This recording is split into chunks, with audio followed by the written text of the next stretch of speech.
श्री स्वामी समर्थ. आज मी पार्थिव शिवलिंगाचं पूजन केलं आणि दररोज श्रावण महिन्यामध्ये तर पार्थिव शिवलिंगाचं पूजन करणं अत्यंत शुभकारी असतं. तसंच आपल्या मनातल्या इच्छा पूर्ण होतात बरं का या सेवेमुळं. तर बरेच जणं पार्थिव शिवलिंगाचं पूजन करतात आणि हे करणं खूप सोपं आहे.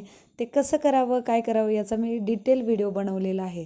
तर मी काय केलं, हे पार्थिव शिवलिंग केल्याच्यानंतर म्हटलं चला आपण एखाद्या शिवमंदिरामध्ये दर्शनाला जाऊया. तर शिवमंदिरामध्ये दर्शनाला जाण्याच्या आधी आम्हाला याचे धोत्र्याची फुलं दिसले. एका जागेवर आम्हाला धोत्र्याची फुलं आणि फळं घ्यायची होते. आता ही धोत्र्याची फुलं जी आहेत ना, ते फक्त एकतर ब्रह्ममुहूर्तावर किंवा संध्याकाळच्या प्रदोष काळातच उमलली जातात बरं का. आणि त्याच वेळेचा हा त्यांचा उमलण्याचा पिरियड आहे. त्यामुळे आणि हे घेताना खूप काळजी घ्यायची, कारण ना श्रावण महिन्यामध्ये एवढं गवत असतं जिथं तिथं. आणि हे घ्यायला जाताना खाली विंचू काट्याचं बघायचं आणि नंतर घ्यायचे. आणि धोत्र्याचे फळ घेणं इतकं सोपं नाही आहे, कारण त्याचे ना ते काटे खूप टोचले जातात. मग त्यांनी काय केलं, अशी फांदीच मोडून आणली. धोत्र्याची फुलं मिळाली, त्याचबरोबर रुटीची पण फुलं मिळाली आणि धोत्र्याचं फळही मिळालं. आणि असं म्हटलं जातं की म्हणजे जर धोत्र्याचं फळ जर शिवमंदिरात शिवपिंडीवर जर अर्पण केलं तर एक अश्वमेध यज्ञ पूर्ण केल्याचं पुण्य मिळतं. आणि एवढ्या छोट्याशा सेवेमुळे जर खरंच अश्वमेध यज्ञ केल्याचं पुण्य मिळत असेल तर काय हरकत आहे ते करायला.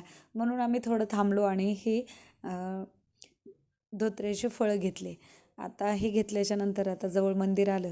मी काय झालं, घाईमध्ये ताटच विसरली, कारण घरी पण पूजा केली होती आणि मंदिरात जाताना मी म्हटलं आपण गाडीवर जाऊया काही की गाडीवर जाणं सोपं पडतं. तर मग पिशवीमध्ये सगळं साहित्य घेत असते आणि मग जात असते, पण ताटच विसरलं माझ्याकडून. मग हे असं आमच्या गावाला सुंदर असं हे शिव मंदिर आहे. याला शिवालय म्हटलं जातं बरं का. जिथं मुख्य स्थानी शिवपिंड असते त्याला शिवालय म्हटलं जातं. आणि हे शिवालय चहूबाजूंनी पाणी आहे आणि मध्ये हे म्हणजे कितीतरी हजार वर्षापूर्वीचं आहे हे मंदिर. तितकंच खूप सुंदर आणि इतकं प्रसन्न वाटणारी ही जागा आहे. त्यामुळे मला तर म्हणजे आम्ही कधी पण इथं पूजेसाठी येत असतो, कारण माझ्या घराच्या जवळ बरेच मंदिर आहेत, पण मला जास्त माझी श्रद्धा या मंदिरामध्ये आहे. आणि सोमवारामध्ये पशुपती व्रत जे करतात ना त्यांच्यासाठी हे मंदिर अत्यंत म्हणजे चांगलं आहे. आणि इथं भरपूर महिला येऊन पशुपती व्रत करतात. मी तुम्हाला पशुपती व्रतही कसे करायचे याचा डिटेल व्हिडिओ बनवून दाखवणार आहे. आणि श्रावण महिन्यामध्ये तर 1 लोटा तांब्या कमीत कमी शिवमंदिरामध्ये जाऊन अर्पण केलं पाहिजे. हे तितकंच खरं आहे बरं का, कारण ना आपल्या भोल्या बाबाची जेवढी सेवा करावी तेवढी कमी आहे. त्यामुळे आपल्याला यथाशक्ती जेवढी करता येईल ना अगदी मनोभावे करायची. आणि कमीत कमी म्हणजे आपण दररोज हा नियम ठेवायचा की श्रावण महिन्यामध्ये एकदा तरी शिवमंदिरामध्ये जाऊन अशा पद्धतीनं जल अर्पण करायचं, अभिषेक करायचा. जी आपल्याकडे आहे ती भोळ्या मनाने सामग्री अर्पण करायची आणि अगदी मनातून देवाची पूजा करायची, प्रार्थना करायची. असेल ती सामग्री अर्पण करायची, नसेल तिथं मानस पूजा करायची.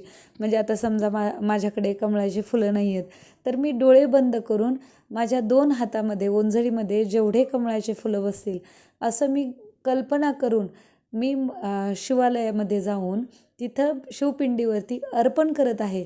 हे मनातून प्रार्थना केलेली आपण जी असते ती झाली मानसपूजा. म्हणजे जी आपल्याकडे गोष्ट नाही आहे ती डोळे बंद करून जर मनोभावे केली तर असं म्हटलं जातं की ती देवापर्यंत पोहोचली जाते. त्यामुळे ज्या आपल्याकडं गोष्टी नाही आहेत ती अगदी मनोभावे मनातून प्रार्थना करायची, डोळे बंद करून देवाला प्रार्थना करायची. आणि सगळ्यात शेवटी क्षमा प्रार्थना घ्यायची की म्हणजे देवा जे काही माझं चुकलं असेल तू एक छोटं बाळ म्हणून मला माफ कर आणि तुझा आशीर्वाद नेहमी माझ्यासोबत राहू दे, माझ्या कुटुंबावरती तुझं कृपादृष्टी राहू दे. आणि जे आपल्याकडे आहे त्या गोष्टी अर्पण करायच्या. शिवमूठ जेव्हा आता श्रावण महिन्यामध्ये येईल ना तर ती अशी अर्पण करायची. त्याचबरोबर जर आपली काही अडलेली कामं असतील तर ती पूर्ण होण्यासाठी आपण बेलाच्या 3 पानावरती मध लावून ते शिवपिंडीवरती अर्पण केलं जातं. म्हणजे बरेच मुलं जर परीक्षेमध्ये भीत असतील, त्यांना भीती वाटत असेल, घाबरतात बरेच जणं कॉम्पिटिटिव्ह एक्झामला, तर अशा मुलांसाठी पण हा एकदम प्रभावी उपाय आहे की बेलाच्या पानावरती मध लावायचा आणि ते शिवपिंडीवरती अर्पण करायचं.